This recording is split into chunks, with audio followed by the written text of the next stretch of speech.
చెప్పండి గురుగారు. మళ్ళీ మేము బళ్ళారి వెళ్ళేది ఒక ఆగి మళ్ళీ ఈరోజు వచ్చి ఇది దర్శనం చేసుకోవాలని చెప్పి మీ అందరికి అందించాలని చెప్పి మళ్ళీ రావడం జరిగింది. తర్వాత ఎడమవైపు అప్పుడు వచ్చినప్పుడే చూసినాం, చాలా పెద్ద హాల్, అది చాలా పెద్ద హాల్ ఉన్నది, చిన్న చిన్న ఫంక్షన్లకు ఇస్తారని తెలిసింది. ఇక రెండవ పక్కన కూడా ఒక హాల్ ఉందండి. ఈ యొక్క మందిరానికి ఎడమ వైపున పెద్ద హాల్ ఉండేది. ఇక్కడ ఏంటంటే భోజనాలకు కానీ లేదంటే ఏదైనా మీటింగులు కానీ వాళ్ళ సత్సంగాలు కానీ అలాంటివి ఏర్పాటు చేసుకోవచ్చు. పైగా ఇందులో రథం ఉంది ఒకటి, దాదాపు 8 లక్షల ఖర్చు పెట్టి రథం కుట్టిళ్ళు. ఈ రథంలో శంకరాచార్యుల వారిని కూర్చోబెట్టి ఈ తిరుమలగిరిలో ఇది శంకర జయంతి రోజు ఈ ఊరేగింపులాగా చేస్తారట. ఇక దసరా రోజుల్లో అమ్మవారిని కూడా ఊరేగింపు ఇక్కడ జరుగుతుంది. ఆ తర్వాత పోతే ఇక్కడ ఉయ్యాలు ఉందండి, ఒక ఉయ్యాలు ఉంది, ఇక్కడ రండి. ఇది శంకర జయంతి రోజున శంకరాచార్యుల వారిని కూర్చోబెట్టి ఉయ్యాల ఊపడం జరుగుతుంది ఇక్కడ.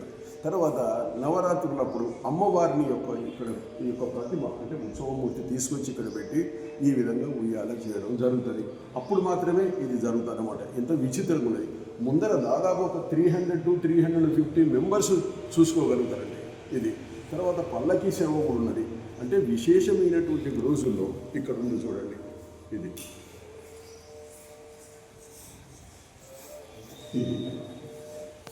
శంకర జయంతి ప్రధానం అండి. ఎందుకంటే ఇది శారదా శృంగేరి పీఠం కనుక శంకర జయంతి రోజు పల్లకీ సేవ జరుగుతుంది.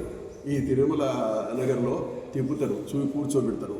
తర్వాత పోతే అమ్మవారిని కూడా దసరా నవరాత్రుల లోపల కూడా విశేషంగా ఊరేగింపు జరుగుతుంది. ఇక్కడ భక్తులంతా పాల్గొంటారు. ఆ రోజుల్లో భోజనం కూడా ఉంటుంది అని చెప్పారు. అన్నదానం కూడా జరుగుతుంది. దాదాపు 1000 మందికి ప్రిపేర్ చేస్తారు. కానీ ఒక 1500 వరకు కూడా వస్తారని చెప్తున్నారు. ఆ రోజుల్లో ప్రసాదం తీసుకోవడానికి మంచి వాళ్ళు వచ్చి తీసుకుంటారు. ఆ తర్వాత పోతే ఇక దక్షిణామూర్తి జయంతి రోజు కానీ, దత్తాత్రేయ జయంతి, తర్వాత గురు పౌర్ణమి రోజు, తర్వాత ఆది శంకరాచార్య జయంతి, ఇటువంటి విశేష పూజలు జరుగుతూ ఉంటాయి. అలంకరణలు అద్భుతంగా చేస్తారు. ఈ అలంకరణలకు పుష్పాలన్నీ కూడా బెంగళూరు నుంచి తెప్పిస్తారని చెప్తున్నాడు అర్చకులు. అది ఎంత ఆశ్చర్యమో చూడండి. ఇక అర్చక స్వామి రాండి, కేఎల్ఎన్ ప్రసాద్ ఆచార్యులు గారు.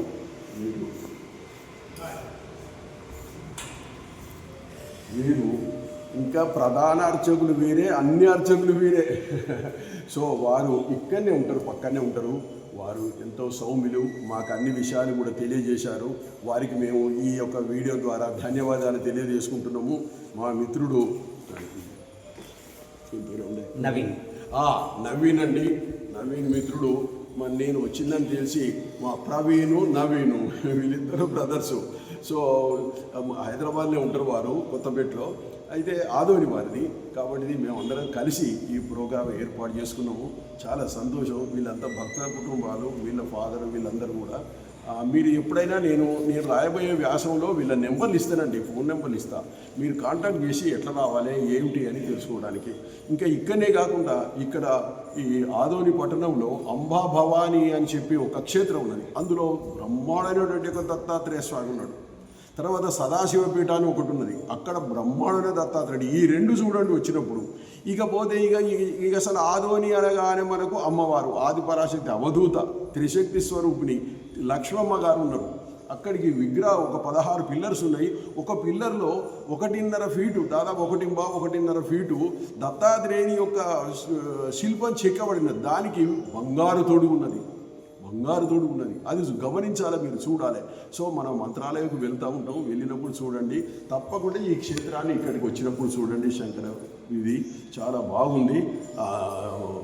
జయ గురుదత్త. ఆ వివరాలన్నీ కూడా నేను రాబోయేటువంటి ఒక గ్రంథంలో మీకు తెలియజేస్తాను. ధన్యవాదాలు.